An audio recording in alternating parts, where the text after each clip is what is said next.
After my grandson was born, I got an eviction letter from my daughter-in-law. The rightful heir has been born. What she didn't know was that I had already hidden a $2 million fortune inherited from my husband. I'm glad to have you here. Follow my story until the end and comment the city you're watching from, so I can see how far my story has reached. My name is Eileen, and I'm 72 years old. Yesterday was supposed to be one of the happiest days of my life. My grandson was born. Today, I'm holding an eviction notice from my own daughter-in-law. The letter arrived this morning, delivered by Freya herself with a smile that could freeze hell over. She knocked on my bedroom door, the bedroom in the house I helped buy, and walked in like she owned the place, which apparently she believes she does now. "Good morning, Eileen," she said, her voice dripping with false sweetness. "I have something for you." I was still in my nightgown, having barely slept after spending the night thinking about my beautiful grandson. Little Thomas, with his tiny fingers and that soft baby smell that takes you back decades. I'd held him for exactly 3 minutes yesterday before Freya decided I'd had enough. "What is it, dear?" I asked, though something in her tone made my stomach clench. She handed me the envelope with theatrical flair. "Open it." The paper felt expensive between my fingers. Freya always did have a taste for the dramatic. As I read the words, my hands began to shake. "Notice to vacate. You have 30 days to remove yourself and your belongings from this residence. The legitimate heir has now been born, and your services are no longer required." Services. She called my 43 years of motherhood services. "I don't understand," I whispered, though I understood perfectly. This was Freya's moment of triumph. "It's quite simple," she said, settling into the chair by my window like she was explaining something to a child. "Brent and I have our son now. We need the space. You've been living here rent-free for 2 years, and frankly, it's time you learned to take care of yourself. 2 years. 2 years since my husband Tyson died and left me supposedly with nothing but this room in my son's house. 2 years of being treated like an unwelcome guest in what used to be my home." "Where's Brent?" I asked, my voice barely audible. "He's at work, naturally. Someone has to provide for this family." She examined her manicured nails. "He knows about this, of course. We discussed it thoroughly. My son knew. My own son knew his wife was throwing his mother out like yesterday's garbage. And he said nothing. Freya, please, can't we talk about this? I help with the baby. I do the cooking, the cleaning." "That's exactly the problem," she interrupted, her mask slipping for just a moment. "You hover, you interfere. You make me feel like a guest in my own home." The irony wasn't lost on me. I'd been made to feel like a guest in my own son's life for years, and now she was complaining about the same feeling. "I raised Brent in this house," I said quietly. His father is dead," Freya snapped, "and Brent is my husband now. This is our family, our home, our life. You're just in the way." Each word hit like a physical blow. I looked around the room that had become my entire world, the wedding photo of Tyson and me on the nightstand, the quilt my mother made, draped over the chair, the small bookshelf filled with novels I'd collected over a lifetime. 30 days, Freya repeated, standing up and smoothing her designer dress. "I think that's generous considering." "Considering what?" She paused at the door, and for a moment, I saw something cold and calculating in her eyes.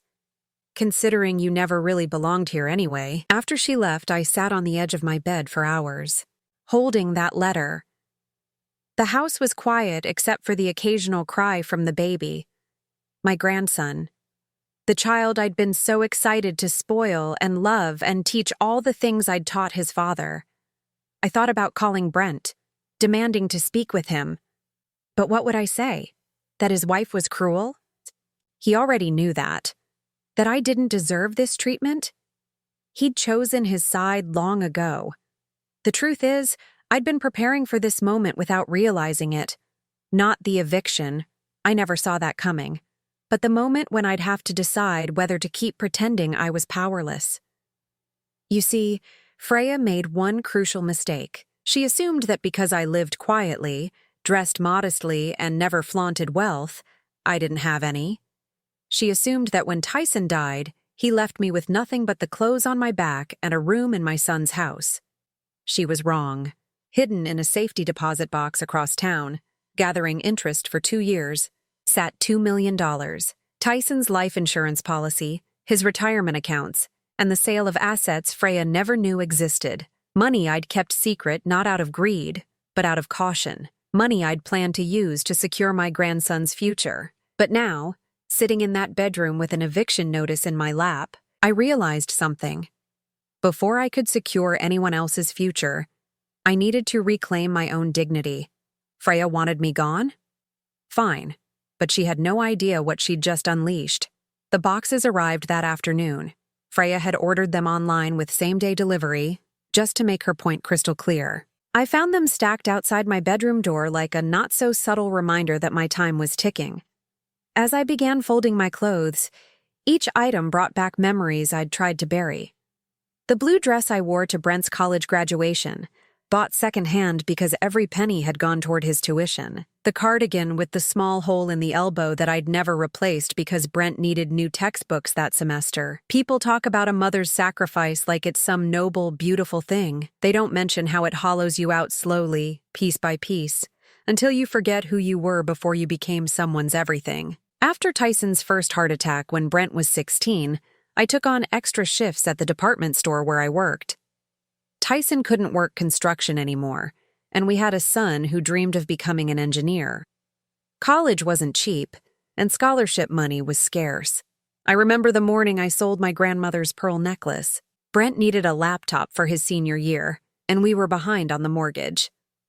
I told Tyson I'd lost it, couldn't bear to see the guilt in his eyes. Some sacrifices are meant to be invisible. When Brent got into state university, I was so proud I cried for 3 days straight. But the tuition bills nearly broke us. I took a weekend job cleaning offices, leaving the house at 5 in the morning and coming home after midnight. Tyson was getting sicker, but he never complained about my absence. He understood what we were doing and why. She's building his future, I heard him tell his brother once. A mother does what she has to do. The irony is that I thought I was teaching Brent about hard work and dedication. Instead, I taught him that mothers exist to sacrifice everything without expecting anything in return. After Tyson died, I could have told Brent about the insurance money. $2 million would have changed both our lives dramatically, but I looked at my son, drowning in grief and struggling to support his new wife, and I made a choice. I would live simply, help where I could, and save the money for real emergencies. Living in Brent's house wasn't supposed to be permanent. It was supposed to be a transition, a few months while I figured out my next chapter. But Freya had other plans. She moved into that house like a conquering army. Within weeks, she'd rearranged everything, thrown out Tyson's belongings without asking, and made it clear that I was there on sufferance. The woman who'd been sweet as pie during their courtship vanished the moment she had a ring on her finger. "Eileen, could you handle the laundry today? I'm just so tired." "Eileen, would you mind cooking dinner? You know how Brent loves your pot roast." "Eileen, I've invited some friends over. Could you maybe stay in your room?" I became the live-in help, invisible until needed. And Brent? He was so eager to please his beautiful wife that he never seemed to notice how she spoke to his mother. The worst part wasn't the work, or even the disrespect. It was watching my son transform into someone I barely recognized. The boy who used to defend me against playground bullies now stood silent while his wife dismissed me like hired help. "She's just particular about her space," he'd say when I mentioned Freya's behavior. "You know how women can be about their homes." Their home. Not our family home where he'd grown up, where Tyson and I had built our life together. Their home, where I was an intruder. The pregnancy made everything worse. Suddenly, Freya was precious cargo, and I was the designated caretaker. Morning sickness duty, grocery runs, doctor's appointments when Brent couldn't get off work. I did it all gladly, thinking this grandchild would bring us together. Instead, it gave her the perfect weapon. "The baby needs stability," she'd say whenever I suggested anything. "Too many people around will confuse him. We need to establish routines without interference. Brent and I need to learn to be parents without someone hovering." Always with Brent nodding along, too tired from working overtime to think critically about what she was really saying. The night before Thomas was born, I helped Freya pack her hospital bag. She was having contractions, but insisted on controlling every detail. I only want immediate family in the delivery room, she announced as another contraction hit. Of course, I said, assuming I was included. She looked at me like I was simple. I mean Brent and me, and my mother, obviously. Her mother, who lived 3 states away and had visited exactly twice during the pregnancy. Her mother, who'd spent both visits criticizing everything from the nursery colors to Brent's job prospects. I spent 14 hours in that hospital waiting room while my grandson was born. 14 hours listening to updates from Brent, who seemed surprised that I was still there. You don't have to wait, Mom, he said during one of his brief appearances. It might be a while longer, but where else would I go? This was my grandchild, my family, my heart walking around outside my body in the form of a 7-pound miracle. When I finally held Thomas, I felt something I hadn't experienced in years. Pure, uncomplicated joy. This tiny person was part of me, part of Tyson, part of the love story we'd written together. I should have known Freya wouldn't let it last. Now, packing my life into cardboard boxes, I understood the full scope of her plan. The pregnancy had been her power play, the baby her trump card. She'd waited until she had everything she needed. A house, a husband completely under her control, and an heir to secure her position. Then she'd eliminated the competition, me. The apartment I found was everything Freya probably hoped it would be. Small, outdated, in a neighborhood that had seen better days, the kind of place where a 72-year-old woman goes to disappear quietly. I signed the lease with cash from my checking account, the one with just enough money to look like a struggling widow living on Social Security. The landlord, Mr. Chen, was kind enough not to ask too many questions about why someone my age was suddenly homeless. Fresh start? He asked as I handed him the deposit. Something like that, I replied. Moving day was a lonely affair. Brent showed up for exactly 30 minutes, helped carry 3 boxes to his truck, then claimed he had to get back to work. He wouldn't meet my eyes. This is probably for the best, Mom, he said as he loaded the last box. You need your independence. Freya and I need our space. Independence. At 72, after a lifetime of marriage and motherhood, I was finally getting my independence. The word tasted bitter in my mouth. What about Thomas? I asked. When can I see him? Brent shifted uncomfortably. We'll figure something out. Maybe holidays. Maybe holidays. My grandson would grow up knowing me as the grandmother who came around maybe on holidays. The first month in that apartment was the loneliest of my life.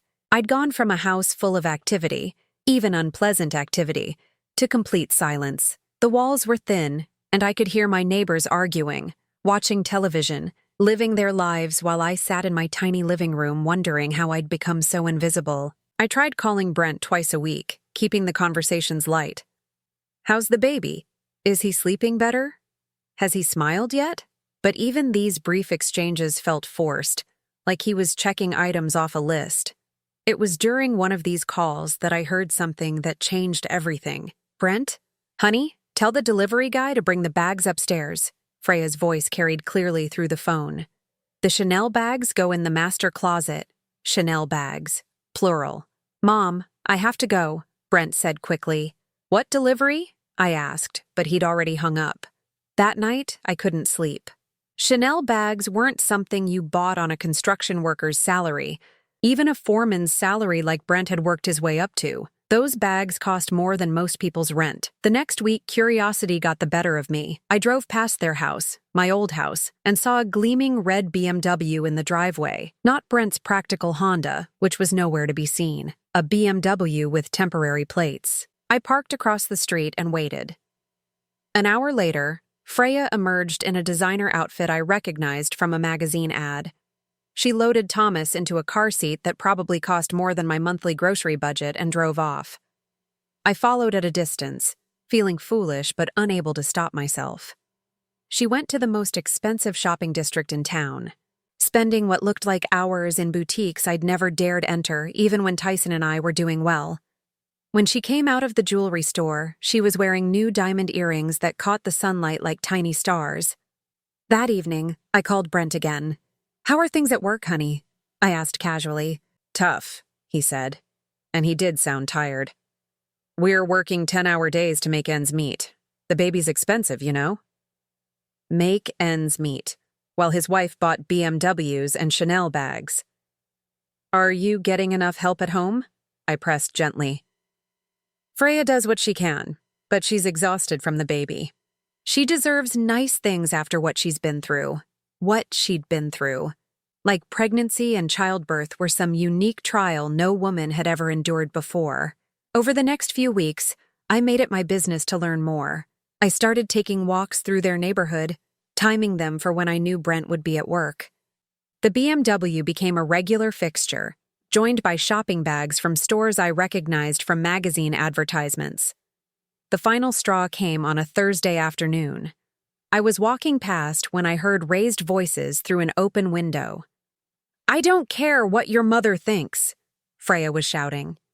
She had her chance to be important, and she blew it. This is our life now. She just wants to see Thomas, Brent's voice pleading. She can see him when I say she can see him. She's not taking over my son the way she tried to take over you. Take over him? I'd raised him, loved him, sacrificed everything for his future. If that was taking over, then what was Freya doing now? She's lonely, Freya. Maybe if you could just what? Let her come back? Let her undermine everything I'm trying to build here? Her voice turned icy. Your mother is a bitter old woman who can't accept that her time is over.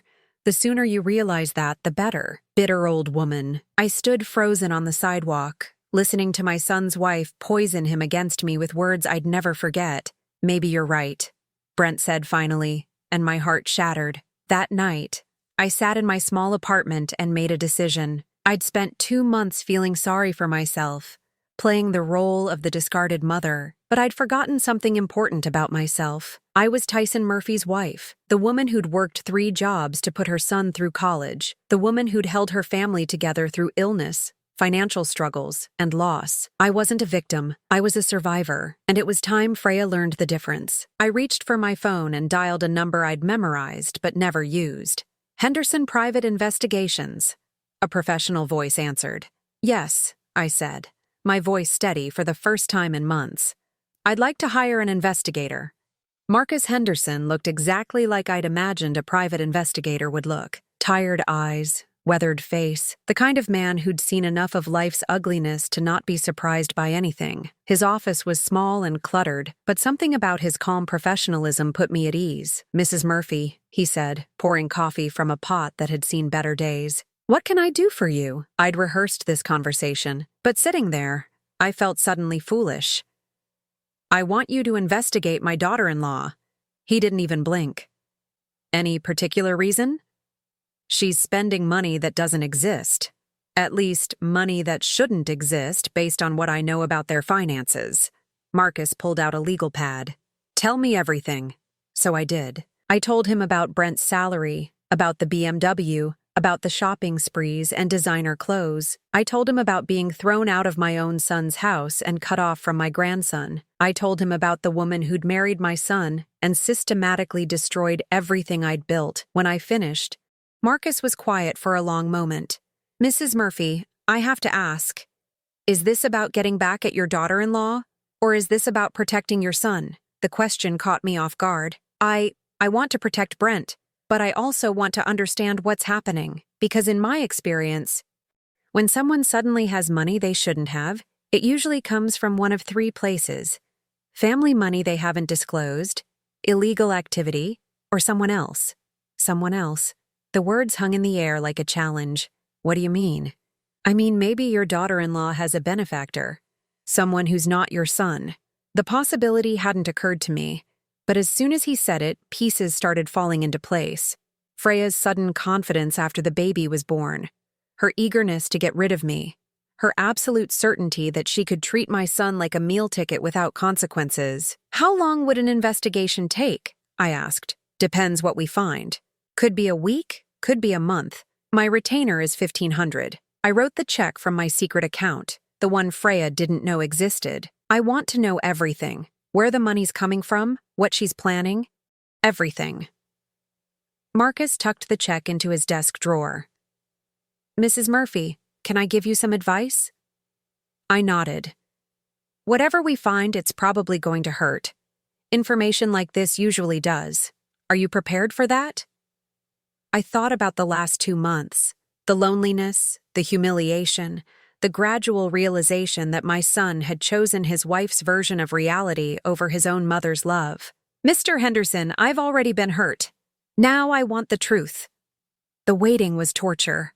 For 2 weeks, I heard nothing from Marcus. I went about my routine, grocery shopping, library visits, long walks around my neighborhood, but my mind was always on the investigation. Then he called. "Mrs. Murphy, we need to meet, and you might want to sit down for this conversation." His office felt smaller this time, claustrophobic. Marcus had a thick folder on his desk, and his expression was grimmer than before. "I'm going to be direct," he said without preamble. "Your daughter-in-law is having an affair." The words hit me like a physical blow, even though part of me had suspected. "With who?" "Richard Castellano. He owns 3 car dealerships in the area. Married, 2 kids, worth about $8 million. $8 million. No wonder Freya could afford Chanel bags." "How long?" I whispered. "Based on what I can document, at least 6 months, but probably longer." He slid a photograph across the desk. "This was taken last Tuesday at the Riverside Hotel." I stared at the image of Freya in the arms of a man I didn't recognize. She was laughing, her head thrown back in pure joy. I hadn't seen her look that happy once during her marriage to my son. "There's more," Marcus continued. "She's been telling people she's planning to leave your son as soon as she can secure a substantial settlement. She's using the baby as leverage. My grandson, my beautiful, innocent grandson, was being used as a pawn in Freya's game." "What kind of settlement?" "According to our sources, she's been documenting everything your son owns, trying to figure out his net worth. She thinks he has family money hidden somewhere." I almost laughed at the irony. Freya was looking for hidden family money, never suspecting that the woman she'd thrown out like garbage was sitting on $2 million. "She's also been telling people that your son is emotionally abusive, that she's afraid to leave because he might try to take the baby." The accusation was so outrageous, so completely opposite to Brent's gentle nature, that I felt sick. "That's impossible. Brent wouldn't hurt a fly." "I know, but she's building a narrative. If she files for divorce claiming abuse, she gets sympathy, a bigger settlement, and probably full custody." Full custody. She would take Thomas away from Brent completely, just like she'd taken me away. "There's something else," Marcus said quietly. "She's been in contact with a lawyer. Divorce papers are already drawn up. She's just waiting for the right moment." I sat in that chair feeling like the walls were closing in. My son was about to lose everything. His wife, his child, probably his house and his savings. And he had no idea it was coming. But I did. "What would you do?" I asked Marcus. "If this were your son?" He leaned back in his chair, considering. "I'd warn him, but I'd also prepare for the possibility that he won't believe you. Men in love do stupid things, Mrs. Murphy, even when the evidence is right in front of them." I thought about Brent, working 10-hour days to support a wife who was planning to destroy him. Brent, who'd chosen Freya over me so completely that he'd thrown his own mother out of his life. "What if—" I started, then stopped. The idea forming in my mind was risky, potentially cruel, but it might be the only way to save my son. What if what? What if we let her show her true colors herself? What if we gave her enough rope to hang herself? Marcus raised an eyebrow. "What do you have in mind?" I smiled for the first time in months, feeling a familiar strength rising in my chest. "I have an idea, but first I need to make a withdrawal from my bank account." The plan was simple in its cruelty, which made it perfect for someone like Freya. She thrived on other people's desperation, fed off their weakness like a parasite. So I decided to give her exactly what she expected to see. First, I needed to set the stage. I withdrew $5,000 from my secret account and opened a checking account at a different bank, one where Freya might accidentally discover my financial struggles. I made sure the balance was just enough to look like I was barely scraping by. Then I called Brent. "Honey, I hate to bother you," I said, letting my voice shake just a little, "but I'm having some trouble with my rent. I was wondering if you could help, just this once." The silence stretched so long I thought he'd hung up. "Mom, you know things are tight with the baby and everything. I understand. Sweetheart, I just thought maybe you could ask Freya if she knows anyone who might need some cleaning done. I'm willing to work. Another pause. I'll ask her. I knew he would, and I knew exactly what Freya's response would be. The call came 3 days later, not from Brent, but from Freya herself. Eileen, Brent told me about your situation, she said, her voice dripping with false sympathy. I might have something that could help you. Oh, thank you, dear. I'm so grateful. Well, I have some friends who need household help, but I have to be honest, they're very particular about who they hire. I'd need to vouch for you personally. Of course, I'd be happy to provide references. Actually, I was thinking we could meet for coffee first. Tomorrow afternoon at Cafe Luna downtown. I want to make sure you understand what would be expected of you. Cafe Luna was expensive, trendy, the kind of place Freya loved to be seen. Perfect. I'll be there, I said. And Freya? Thank you for giving me this chance. Don't thank me yet, she replied, and I could hear the smile in her voice. I spent the next day preparing. I dressed in my oldest clothes, the ones I'd worn to clean houses 40 years ago.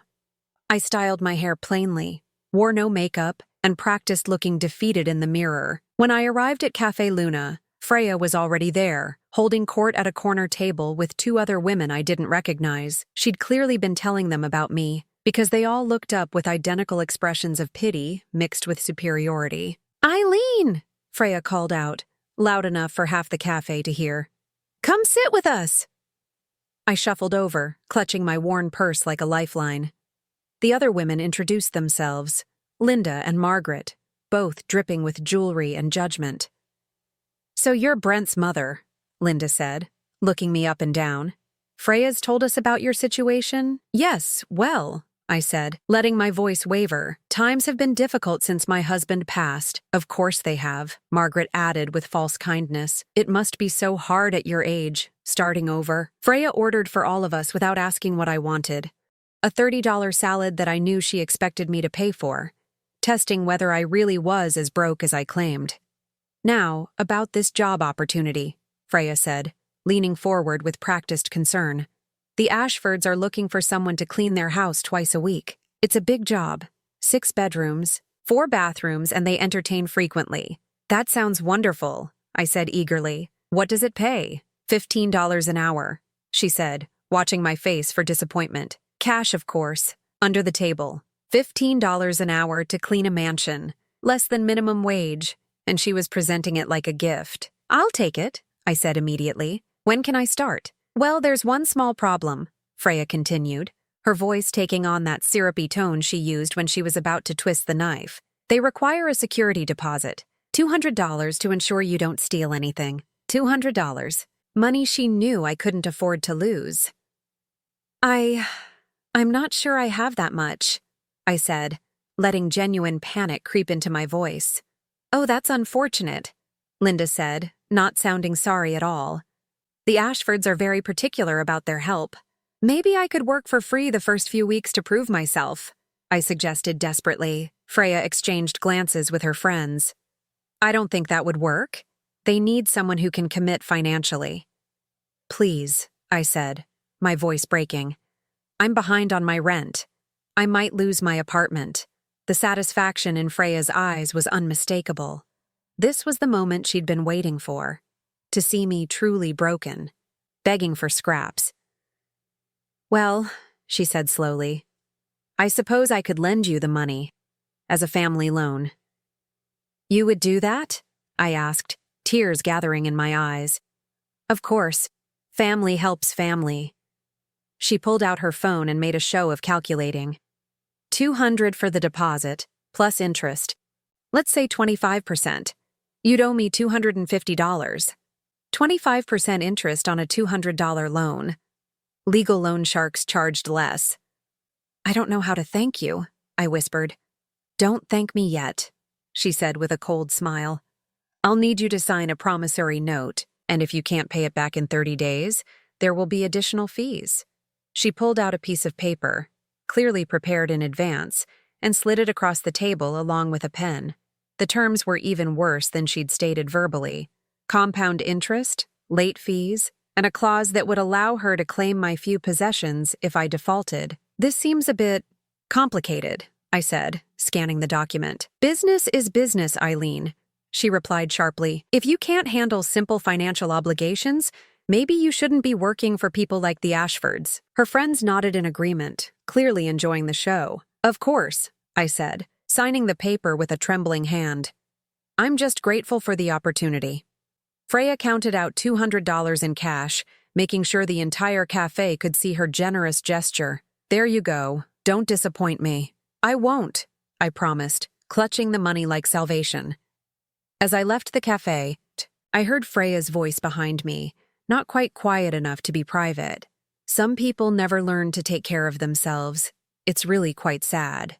The laughter that followed me out the door was sharp and cutting, but I wasn't crying as I walked to my car. I was smiling. Because in that cafe, surrounded by witnesses, Freya had just revealed exactly who she was. The hidden recorder in my purse had captured every word, every cruel laugh, every moment of calculated cruelty. And now, I had everything I needed to show my son the truth about his wife. The call came on a Sunday morning, exactly 3 weeks after the cafe incident. Brent's voice was hollow, defeated in a way I'd never heard before.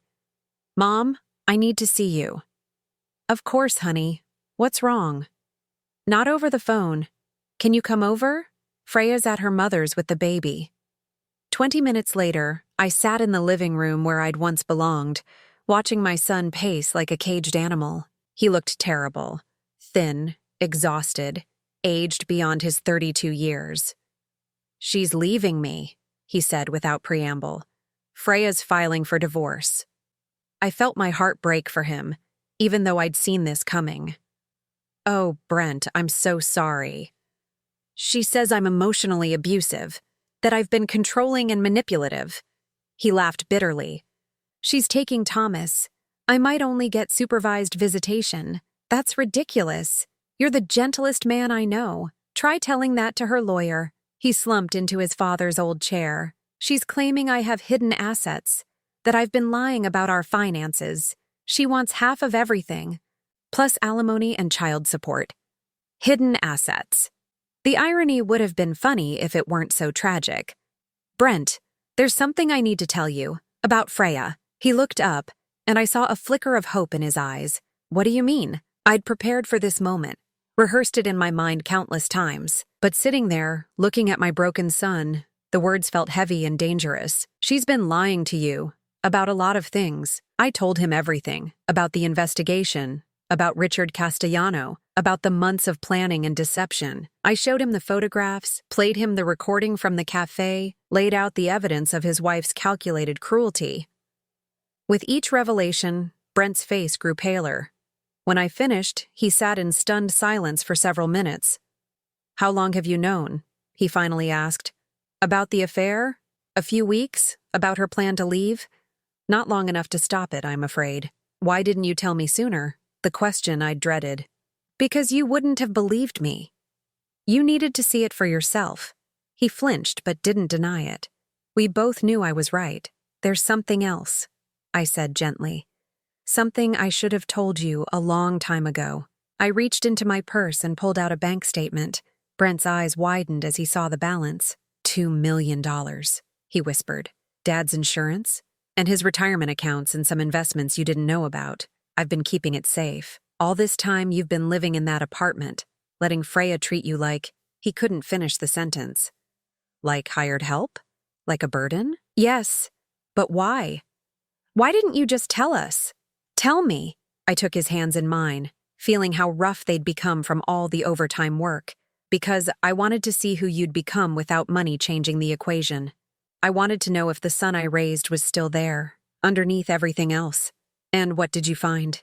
The pain in his voice nearly broke my resolve. "I found a man who loves his family so much he'll sacrifice anything for them, even his relationship with his mother."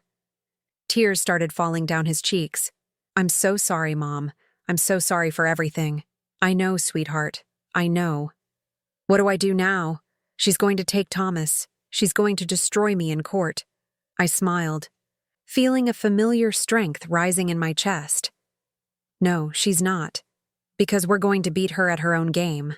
Over the next hour, I laid out my plan. We would let Freya proceed with her divorce, let her think she was getting everything she wanted, But we would document everything: her affair, her lies, her manipulation.